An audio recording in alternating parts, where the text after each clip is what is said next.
Mesdames, Messieurs, bonsoir, merci de votre fidélité. Voici le sommaire de ce journal.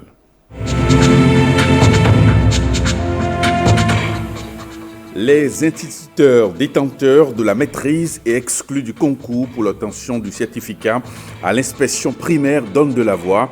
Ils ont tenu une conférence de presse ce samedi à Cotonou pour exprimer leur mécontentement.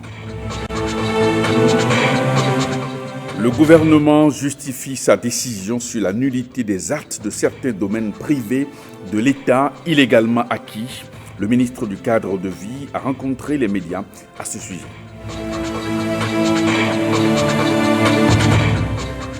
Les projecteurs sur le l'art vaudou à Bruxelles. Le festival consacré aux arts vaudou a été lancé ce samedi dans la capitale belge en présence des officiels béninois et quelques sommités de la culture béninoise. Et merci et bienvenue à cette édition. Concours pour l'obtention du certificat à l'inspection primaire au Bénin. Les instituteurs détenteurs de la maîtrise dénoncent leur exclusion. Ils ont organisé une conférence de presse ce samedi pour exprimer leur mécontentement. Koudous Ablaye. Victimes d'injustices graves. Un seul mot sur les lèvres de ces instituteurs. Injustice. Et la goutte d'eau qui fait déborder le vase au dire de ces instituteurs, c'est ce qu'ils qualifient de violation par les autorités du MAMP, du décret portant statut particulier des enseignants de l'enseignement du premier degré. Contre toute attente, les autorités du MAMP, dans le communiqué radiodiffusé du 29 août 2016, ouvrant les inscriptions au concours du CAIP, ont violé les dispositions du dit décret en écartant les instituteurs titulaires de maîtrise en sciences de l'éducation. Suite aux pressions, un nouveau communiqué aurait été diffusé. Des dossiers sont retenus après étude, mais les instituteurs titulaires de la maîtrise sont laissés sur le carreau. Les instituteurs décident de tourner le regard vers la justice. Étant donné que nous avons obtenu la maîtrise en sciences de l'éducation dans la spécialité psychopédagogie de l'éducation et de la formation à l'université d'Abomey-Calavi, ce n'est pas dans une université privée, nous avons fait appel à maître Léonard Migan, huissier de justice près de la cour d'appel de Cotonou et le tribunal de première instance de première classe de Porto Novo pour constater les faits, nous empêchant de façon arbitraire à postuler à ce concours. Nous sommes dans un pays de droit. Et je crois qu'en venant au pouvoir, le président Talon a brandi au peuple deux terminologies, la rupture et le nouveau départ. Mais je crois que certaines catégories du peuple se croient toujours dans la continuité. Ces instituteurs attendent une autorisation pour une participation au concours en vue de l'obtention du CAIP, ceci en respect des tests de la République. Des fournitures scolaires pour les meilleurs élèves écoliers de l'arrondissement de Koudo à Lokossa, c'est l'œuvre de Rodéo Menikba, opérateur économique. Son objectif, susciter l'excellence en milieu scolaire. On retrouve Koudous Ablaye. Il reçoit sa part de fourniture après son admission au CEP. 200 élèves et écoliers sont ainsi encouragés à Koudo, commune de Lokossa, pour leurs bons résultats aux examens de fin d'année. L'initiateur est un opérateur économique natif de Koudo. C'est pour vous encourager et vous soutenir dans votre labeur quotidien et pour promouvoir l'excellence dans notre commune et dans l'arrondissement de Koudo. Les bénéficiaires s'en réjouissent. Nous lui adressons nos sincères remerciements et lui promettons d'en faire bon usage. Le parrain apprécie le geste de solidarité et encourage le donateur. Ce que M. Menikba Rodéo vient de commencer à la vie de tout le monde restera longtemps dans l'histoire de ce Koudo et pourquoi pas dans l'histoire du Bénin. L'action de cet opérateur économique soulage les parents d'élèves de Koudo et renforce l'excellence dans le monde éducatif béninois. Cérémonie de remise officielle de diplôme à la 3e promotion du master en intégration régionale et développement. C'était hier à l'université d'Abomey-Calavi. Le compte rendu est signé d'Estonia Bigot, et présenté par Cécile Rondé. Dernier acte de leur formation. Ces étudiants en année de master reçoivent leur diplôme. Après 2 années d'études, ils sortent renforcés d'un diplôme en intégration régionale et développement. Nous pouvons être fiers, d'une part, de la qualité des enseignements reçus et d'autre part, de ce parchemin que nous venons de recevoir et qui nous offre des atouts et des opportunités pour notre vie professionnelle que nous devrons saisir. Le master en intégration régionale et développement délivré par la Flash de l'université d'Abomey-Calavi regroupe 5 options. Le master intégration régionale et développement de la Flash, c'est un master pluridisciplinaire, transversal, qui regroupe 5 options. Gestion des risques et catastrophes, économie des transports et assurances, développement local. Nous avons hôtellerie et tourisme, communication, relations publiques. Toutes ces options sont animées par des enseignants rompus à la tâche et des professionnels qualifiés. Un appel de fonds est lancé à l'occasion pour l'achèvement de la construction de ce cadre d'études. On en vient maintenant à cette conférence de presse du ministre du cadre de vie et du développement durable. C'était hier, face à la presse, pour expliquer la décision du gouvernement qui constate la nullité, acquise par des individus, sur les domaines privés de l'État acquis par des individus. Le reportage est signé Roch Akwainou et Mathieu Sokenou. Le 10e sommet de la SENSAD, organisé par le Bénin en 2008, n'a pas engendré que de surfacturations faites sur les achats.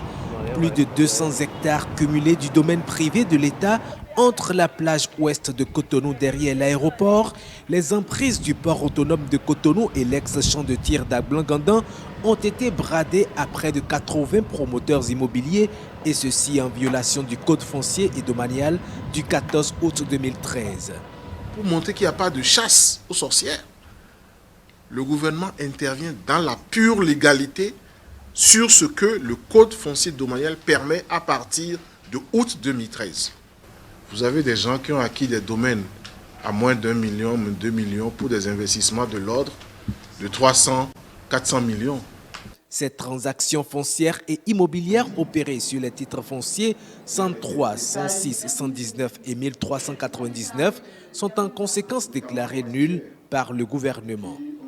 L'effectivité de la nullité entraîne donc la définition de mécanismes et de modalités opérationnelles en vue de la réintégration des biens, objets des transactions illégales, dans le patrimoine immobilier de l'État.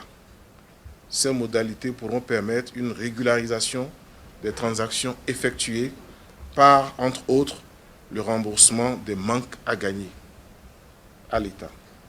Pour ce faire, un nouveau référentiel des prix de cession est disponible puisque le gouvernement l'a adopté cette année et les nouvelles transactions peuvent désormais se faire sur cette base-là. En urgence, tous travaux ou exploitations en cours sur les périmètres concernés sont suspendus. Les acquéreurs illégaux et leurs complices pourraient aussi être poursuivis en cas de besoin. C'est les Béninois qui doivent être dédommagés des dizaines et centaines de milliards dont on les a spoliés. C'est de ça qu'il s'agit. Des investigations plus approfondies sont en cours pour faire toute la lumière sur ce dossier de vente illégale du domaine privé de l'État. Et au cours de cette même activité, le ministre du cadre de vie a présenté le rapport des travaux de la commission interministérielle chargée de l'inspection des conteneurs de produits forestiers au port de Cotonou. On suit donc cette même activité qui a été couverte par Roch Akwainou et Mathieu Sokenou. Nos forêts sacrées, nos aires protégées sont dans un état lamentable.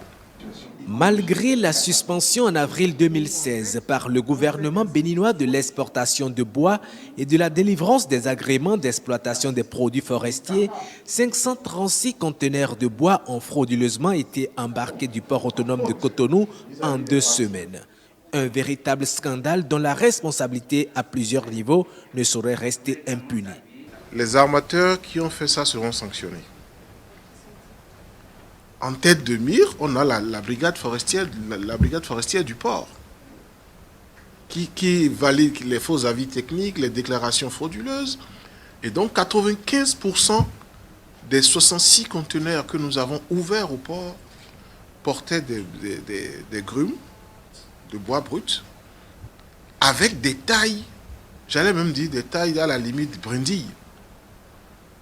Des tailles de billes qu'on n'ose même pas couper sous d'autres cieux. Vous allez au Cameroun, vous allez en Côte d'Ivoire, vous touchez à ça, vous allez en prison.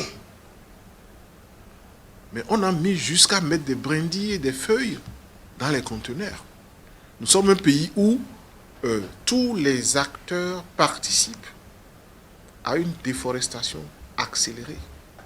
La commission interministérielle chargée de l'inspection des conteneurs de produits forestiers au port a également constaté d'importantes irrégularités dans l'exportation de produits forestiers. La pose de cachets sur des copies de cartes périmées pour une prorogation illimitée. Le taux élevé de conteneurs inspectés, objet de fausses déclarations sur la nature et ou le volume de produits chargés. La péremption des cartes d'importateurs et de cartes professionnelles. L'utilisation des cartes professionnelles appartenant à autrui. Le ministre du Cadre de vie et du Développement durable a d'ores et déjà été instruit pour le démarrage des réformes nécessaires à l'assainissement du secteur et à la protection des ressources forestières nationales. Les contours de la mise en œuvre du Compact de Millennium Challenge Account ont été présentés cette semaine aux parlementaires, à l'Assemblée nationale, à Porto-Novo. La rencontre qualifiée d'échange fructueux entre la délégation du Millennium Challenge Corporation et les députés a été l'occasion de lever un coin de voile sur certains aspects de la réalisation du MCA de Guillaume Avienon. De hauts responsables en charge de la mise en œuvre du deuxième compact du Millennium Challenge Account au Bénin devant des membres du bureau du Parlement et du réseau des parlementaires pour le suivi des accords de Paris sur les changements climatiques et le développement durable. Ils sont venus exposer à la représentation nationale les contours de la réalisation du MCA2 au Bénin. Le MCA2, un fonds d'appui du gouvernement américain d'un montant de 375 millions de dollars américains, destiné exclusivement au sous-secteur de l'énergie électrique, doit permettre de relever le niveau de l'offre en énergie pour le développement du pays. La situation du sous-secteur de l'électricité au Bénin est caractérisée par un faible niveau de consommation qui reflète un taux de disponibilité des services énergétiques aujourd'hui insuffisant pour le développement des activités économiques et pour l'accès aux services sociaux de base. Conscient des enjeux liés à une bonne couverture en qualité du pays en énergie électrique, le Parlement s'est déjà préparé. À très court terme, nous allons nous attaquer évidemment au texte qui concerne évidemment le sous-secteur de l'énergie, qui concerne l'électricité et qui concerne également l'énergie hors réseau. Et pourquoi pas l'énergie renouvelable. I want to thank and congratulate the members of the parliament for the legislation. Je voudrais remercier et féliciter les parlementaires pour la loi qui a été votée, la loi sur le partenariat public-privé, et qui est un élément essentiel dans le succès du prochain compact du MCC. MCC investment in the energy sector. Malgré ce satisfecit, les députés restent prudents. Même si l'objectif du Millennium Challenge Account paraît simple, il ne semble pas être moins complexe, puisque certaines conditionnalités ont entraîné des suspensions dans d'autres pays.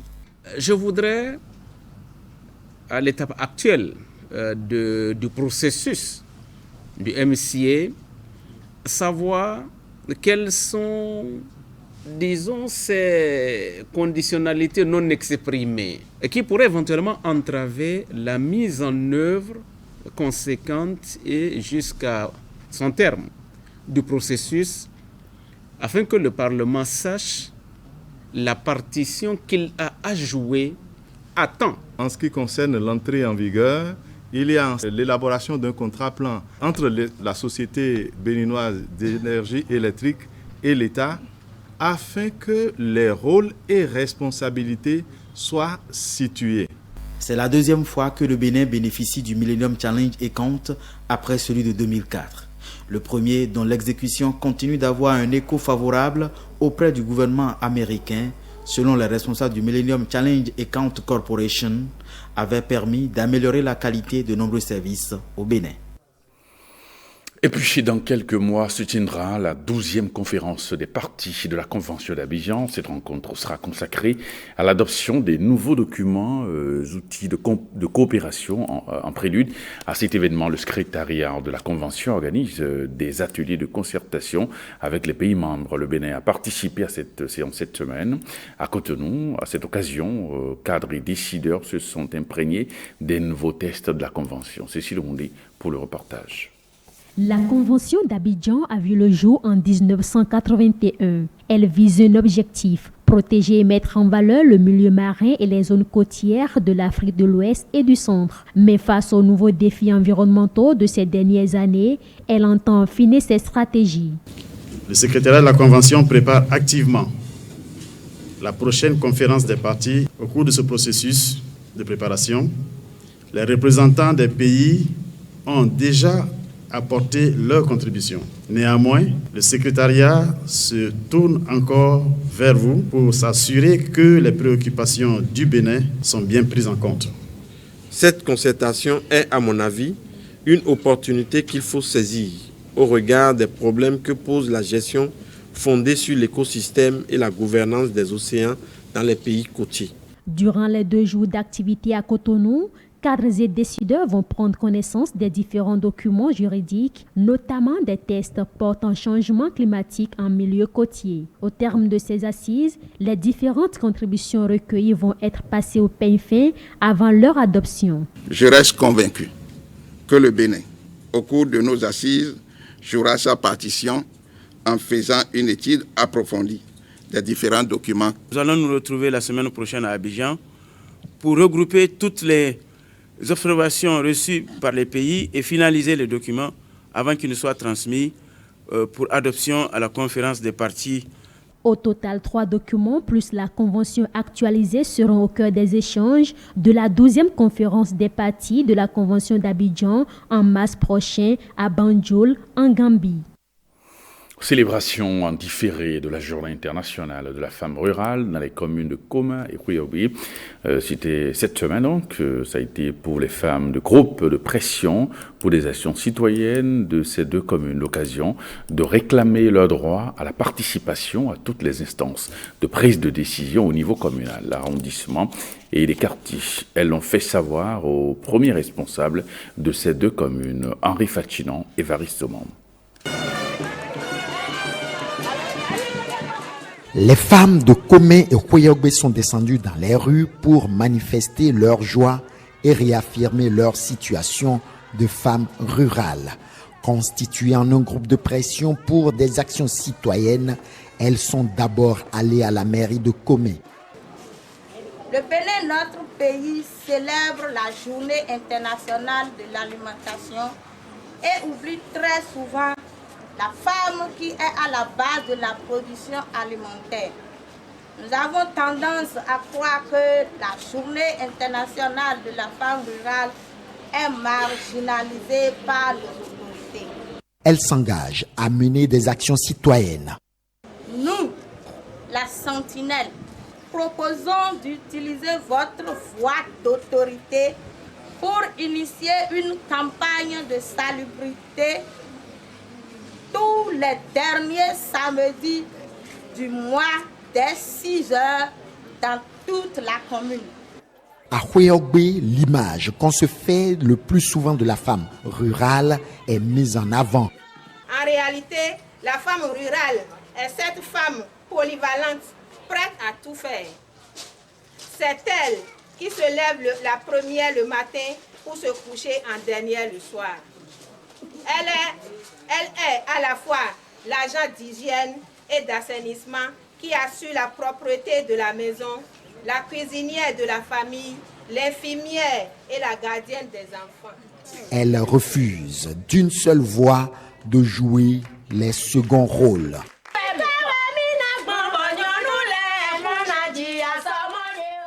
Désormais donc, les femmes rurales de Komé et Houéogbe seront aussi bien à la maison qu'à l'école, donc auprès de leurs enfants, mais aussi dans toutes les instances de prise de décision auprès de leurs époux, ont promis les premiers responsables de ces deux communes. À Komé et Houéogbe donc, on peut dire que la révolution des femmes rurales a pris un nouveau départ. Un chèque de 2 millions de francs CFA a été remis à Moïse Segla, gagnant du ticket Clé millionnaire. La cérémonie de remise a eu lieu à Azovet devant les populations et quelques curieux qui voulaient donc se retrouver à la place du gagnant. Pour la circonstance, c'est le premier adjoint au maire qui a procédé à la remise de ce chèque en question, Henri Fatinan et Évariste Zomam. Moïse Segla, agriculteur de son état, a reçu son chèque de 2 millions de francs CFA des mains du premier adjoint au maire d'Aplakwe. Un ticket de 300 francs. Il a tenté et au grattage 2 millions. Et la règle du jeu demande à ce que l'on retrouve 3 fois la même chose pour gagner cette dernière. Cette chance.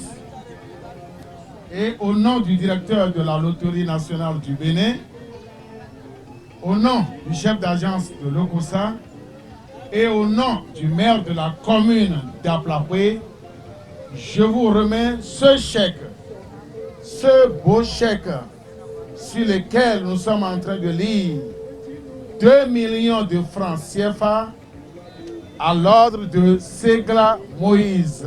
Le gagnant du jour rappelle que pour être là, il a fallu acheter d'un trait 10 tickets de 300 francs. Au-delà des petits gains de 1000 francs et 2000 francs, c'est le gros lot qui frappe à sa porte. J'ai gagné 2 millions. Je suis millionnaire. Je suis content. Et vivre mes dessous. Plusieurs jeux existent à la Loterie nationale du Bénin. Aujourd'hui, nous avons 4 gammes de tickets.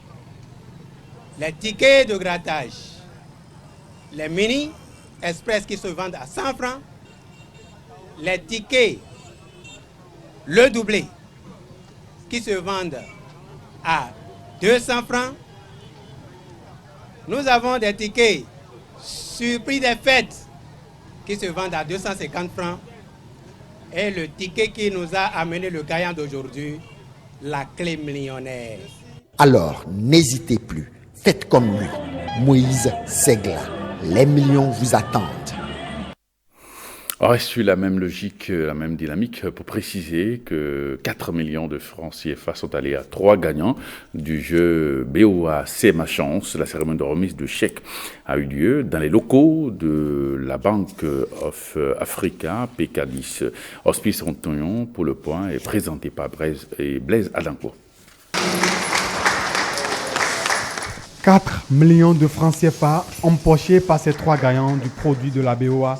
C'est ma chance. Bertrand, l'un des heureux, vient de recevoir son chèque. C'est tout juste pour faire retrait à BOA Fidjosé.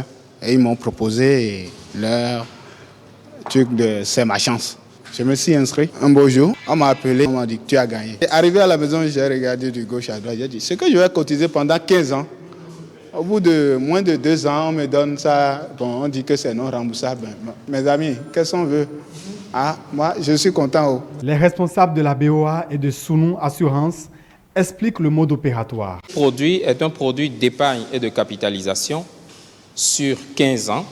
Alors, pour donner la chance à tous les clients de la BOA de souscrire à ce produit, nous avons prévu 4 paliers de primes. Donc, la prime de 5 500 qui vous donne droit à 1 million de francs CFA. La prime de 10 500 qui vous donne droit à 2 millions de francs CFA, la prime de 20 500 qui vous donne droit à 4 millions de francs CFA et la prime de 30 500 francs qui vous donne droit à 6 millions de francs CFA. Donc, pour agrémenter le produit, nous avons prévu des tirages au sort trimestriels. Donc, sur l'année, nous faisons 4 tirages au sort. Et à chaque tirage, nous donnons la possibilité à 6 personnes de partir de façon anticipée avec le capital qui devrait normalement toucher au bout de 15 ans. BOA C'est ma chance, c'est un produit que Sonou et BOA ensemble ont créé pour permettre à la clientèle d'épargner et de pouvoir, après un tirage, gagner un capital donné. Cette initiative vise à encourager l'épargne. La culture maintenant, pour boucler cette édition, le Festival des Arts Vaudon a été bel et bien lancé ce samedi à Bruxelles, en Belgique. Voici un premier aperçu de la cérémonie officielle d'ouverture, suivi d'une conférence débat sur la culture Vaudon. Envoyés spéciaux Yves Agoropessi, Assiom Gaba et Patrick Josso. Du Guélédé, patrimoine mondial de l'UNESCO, dans une grande salle de spectacle à Bruxelles, capitale de la Belgique. C'est le Bénin culturel et cultuel exporté et installé le temps d'un événement culturel, le temps d'une manifestation artistique, le Festival des Arts, Culture, Rites et Rythmes Vaudon. Paris gagné pour Kinos Dosso et son comité du Haut Conseil des Béninois de l'extérieur, HCBE, session Belgique. Événement glorifié culturellement par la présence effective de l'acteur cinéaste hollywoodien Jimon Oussou, d'origine béninoise. Manifestation magnifiée politiquement par 2 membres représentant le chef de l'État, Patrice Athanas Guillaume Talon. Notre République veut être fière de ce que nous produisons. Et donc en accompagnant le Festival des Arts Vaudon, le chef de l'État a voulu montrer que nous devons avoir le courage et la fierté de revendiquer ce que nous sommes et ce qui nous appartient. En soutenant l'organisation de cette première édition, le chef de l'État marque l'histoire de l'Afrique en assumant au grand jour une valeur culturelle légendaire et séculaire, la culture vaudou. Par cette partie protocolaire, Donclam Abalo a permis de clamer le don de la culture vaudou en installant les conférenciers. Je vais retenir de façon brève de ce que c'est que le vaudou.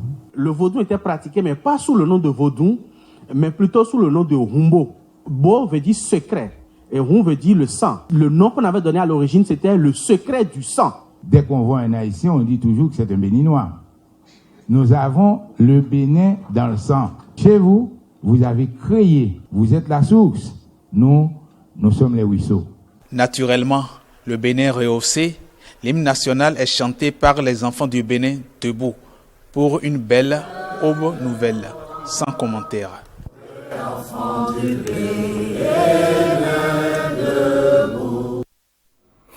Eh bien, cela se referme. Avant de nous séparer, le programme prévoit, juste après moi, le magazine Sans commentaire, la finale de l'émission de divertissement a cappella. Et puis, vous suivrez à 23h30 le JT Soir avec Jérôme Hongbo. Retrouvez cette édition sur notre site www.ortb.bj. Merci et bonne soirée chez vous.